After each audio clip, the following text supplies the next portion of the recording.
In ancient times, before kingdoms and emperors, humanity is still scattered throughout the land in tribes. The Totem Warrior of the Jiu tribe battles a fearsome dragon inside a cave, using his sunfire beast to try and restrain it. When it knocks him off, he uses one of its teeth to deliver a fatal blow. 5 years later, a young boy named Zhao, a member of the Jiu tribe, explores a forest. Nicknamed Little Fish by his tribesmates, he is rash, immature, and boastful. He attempts to fight a saber-toothed bear with his bare hands, but when he realizes his attacks don't work, he runs away. He lures it to a nearby cliff where they both fall into a river. He then provokes a tyrant fish living underneath the water, causing the two wild animals to battle it out. As the saber-toothed bear limps away, Zhao bonks it on the head with a giant rock, killing it. The tyrant fish attempts to eat him, but some wild grass he harvested earlier serves as its weakness, and it also dies. Meanwhile, the Jiu tribe chief summons a meeting to announce that the nearby southern tribes have united to form a single Mandan tribe for the purpose of building a warrior tower to cultivate a totem warrior. However, their clan has not had a suitable candidate in 5 years. But when Zhao returns with the corpse of a saber-toothed bear, the chief declares they will send him as their representative the very next day. The tribe celebrates that night, and Zhao's sister Emma gives him a dagger fashioned out of a dragon's tooth. A tribesman has some misgivings about sending Zhao, but the chief tells him to give the young boy a chance.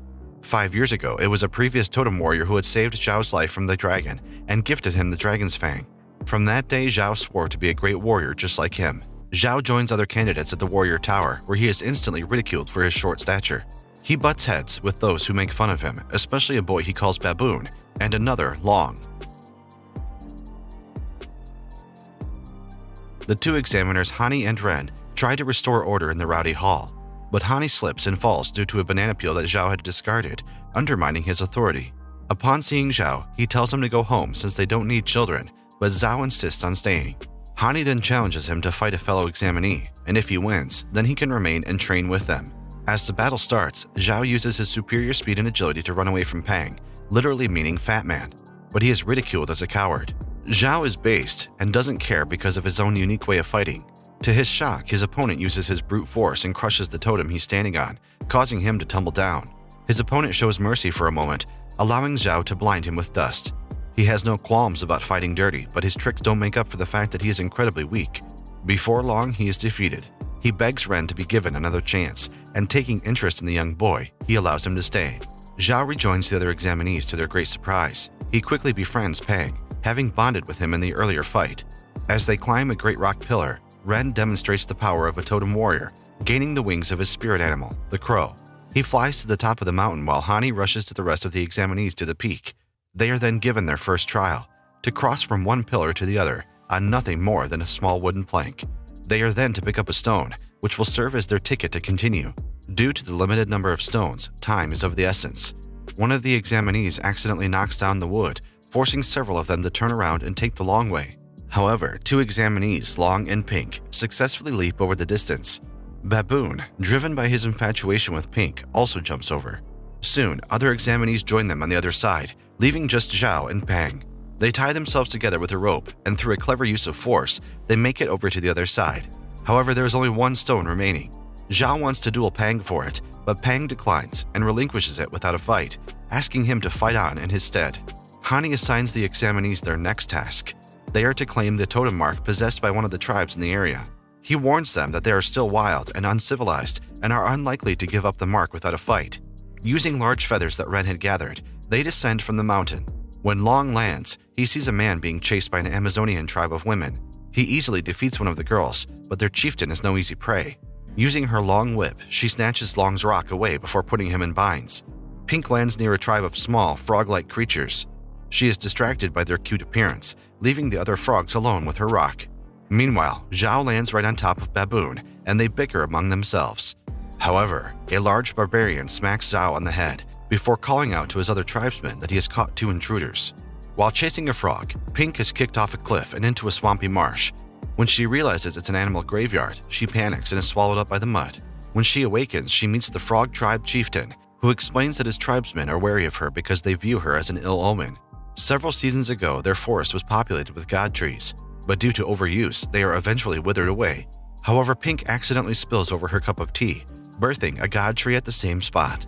The frogs are ecstatic and brand her as a fairy goddess. Meanwhile, Long attempts to escape his cell with the cooperation of another inmate. His breakout is quickly responded to by many of the female warriors, but they are temporarily distracted by his devilish good looks. When he is cornered by the warrior captain from earlier, he flexes his totem spirit, which takes the form of scalding hot steam that blackens several of the Amazonian houses. The chieftain arrives and, recognizing his totem tattoos, orders him to go. Meanwhile, Zhao wakes up to find himself stuffed in a large flower, with a bamboo pipe stuffed in his mouth. Other victims, including Baboon, are trapped all around him. They learn that they have been captured by the Dai tribe, a group of cannibals that use human as livestock. When they are distracted, Baboon manages to free himself with his teeth, which he prides himself on being as hard as steel. He then frees Zhao, and the two plot to wreak havoc. After attacking their guard, Zhao shouts an announcement that distracts much of the Dai people. The pair then sneak into the chieftain's hall, expecting it to find it empty, but they instead bump into the chieftain himself, a large ogre. Zhao tricks him by spraying some spice fruit in his eyes, but the ogre quickly cuts off their escape. While frantically trying to find a way out, a rock hits Baboon on the head, knocking him out. The angry ogre begins crushing him to death, but Zhao saves him by shoving a wooden stake up the ogre's behind, causing him to yelp out in pain, and he is soon killed with a rock. Baboon then excitedly prints the Dai's totem mark on his rock, but finds that only one mark at a time can be printed. The pair make their escape after hearing the Dai tribesmen return, but they are quickly captured by a strange man with stretching arms. Zhao and Baboon are held hostage by a man named Jiao, who used them as bait to lure out Yi. Jiao covers himself in a tough, spiky carapace and charges at Yi, but he is more than a match for him. Mouse forces Yi to stay in place by locking his legs, but neither Rong's fire blast nor Zhao's attacks manage to find their mark. His fighting prowess impresses both Zhao and Baboon, who look to him as a true example of Totem Warrior. In a last-ditch effort, Li Shi attempts to blow him up from a point-blank range, but she is horrified to see that it has close to no effect on him. Realizing they are driven into a corner, Yao Li unleashes his true power, buffing up his teammates' physical capabilities with a steady drumbeat. Yi senses that the fight they are about to get into is troublesome, so he decides to pull out his trump card as well.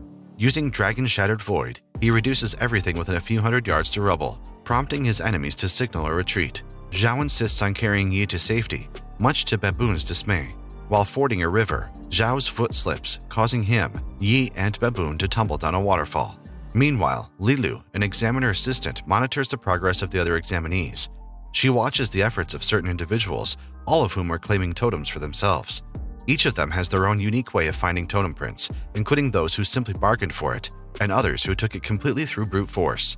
Lilu didn't want to help monitor them at first, but she has a hopeless crush on Ren, who asked her to do it. Meanwhile, Zhao laments that he has yet to find a tribal mark for his rock. Yi scrawls his tribe's mark on his stone as thanks for rescuing him. Zhao thanks him profusely, and Yi continues on his way. Hani is about to declare the exam over, but just in the nick of time, Zhao and Baboon arrive. Before Hani begins authenticating their totems, he tells them the significance of the rocks they are holding, or, as he describes them, rough totems. In the olden days, the giant Pangu split the world in two. The gods Fuxi and Nua fashioned humanity out of clay, birthing life on the infant planet. However, the evil god Chiu awakens demons across the land, spreading chaos and havoc. Taking pity on humanity, Nua gifted them the powers of wisdom, thought, and will. Blessing them with this newfound power, she fought alongside humans to drive back Chiu and his hordes. Eventually, those heroes would come to be known as Totem Warriors, and the rocks that the examinees are carrying are fashioned from the same stones they once used to channel their own power. With his story over, Hani begins examining their stones. The examinee stones are assigned various elemental powers, which will form the bedrock of their fighting style. When Zhao complains that his stone shows no reaction, Hani personally inspects it, remarking that former examinees tried to cheat their way out of the exam. Hani is horrified upon seeing the mark, and a sharp stone impales him in the back, killing him instantly.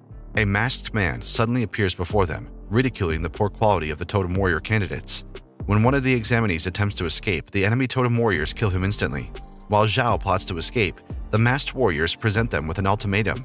They will spare their lives, but only if they cut off their arms, so that they will never pose a threat to them again. Baboon pretends to pass out from shock, but one of them thinks he's faking it. He tries crushing his leg, and when that fails, his family drools. Only then is he satisfied. The other examinees politely refuse the ultimatum, and they break into groups to fight back. Zhao commends Baboon on his acting abilities, and they notice several bugs that enter one of their colleagues, Chong. Despite being outnumbered, the enemy makes quick work of the examinees, effortlessly crushing them at every turn. Zhao notices that the weak link among their assailants is a large, burly man. While he is distracted fighting another girl, Zhao moves behind him for a sneak attack. Zhao's sneak attack is foiled by the enemy leader, and the others can only watch in horror as his arm is snapped in half. The others suddenly scatter, and the enemy leader orders them to be followed. Left alone, Zhao and Twin Tails execute a clever maneuver that nearly chokes their opponent. Twin Tails nearly pushes him off a cliff, but one of their assailants return. Dreadlocks and Pink attack in tandem to try and disorient their attackers, but she effortlessly beats them. However, a breakthrough is achieved when Silver manages to put one of them in a full Nelson, allowing Zhao to rally the remaining examinees into fighting back. They manage to push them off a cliff, but they suddenly see a familiar pair of wings. To demonstrate the truth, Chong grabs one of their fallen examinees, Scud, and attempts to throw him off the cliff, when Hani catches him at the last second. Hani explains that this entire incident was an exercise designed to test their emergency response and fighting skills against overwhelming odds. He commends two individuals, Chong, for recognizing that the entire thing was a test to begin with, and Zhao for his shrewd cunning and quick tactical decision-making. He promotes all of them as trainee Totem Warriors and invites them all to celebrate. One of the masked members reveals himself, and the examinees are shocked to see a familiar face. Pang explains that he was given another chance by Hani to continue the exam as normal, in exchange for his cooperation in the earlier test. Hani then leads them to Chap, their fiery new instructor for physical fitness. After making them shout their hearts out, he tells them to climb a waterfall. Silver tries to be clever by crafting a makeshift catapult, but Chap makes it clear he wants them to clear this hurdle with their sheer strength. Zhao climbs right underneath Pang for minimum water pressure, but he ends up tumbling down when he's stepped on. The examinees make it to the top, where they soon realize that Zhao was swept away by the water. Chap later brings them to a tree where they are to rest for the night, and reassures them that Hani and Ren are looking for Zhao. Unable to leave his friend alone, Pang decides to look for him, and he is joined by Baboon. Pang is worried about Zhao's safety, but Baboon reminds him that Zhao's nickname is Little Fish, and there is no way he will drown. They find Zhao's iconic dragon dagger, signaling that he is nearby. Meanwhile, the tyrant fish from the first episode finds Zhao at the bottom of the river and wants to exact his revenge, but the totem's power suddenly activates. Pang and the baboon are suddenly confronted by Zhao, who is completely transformed into a vicious fish man.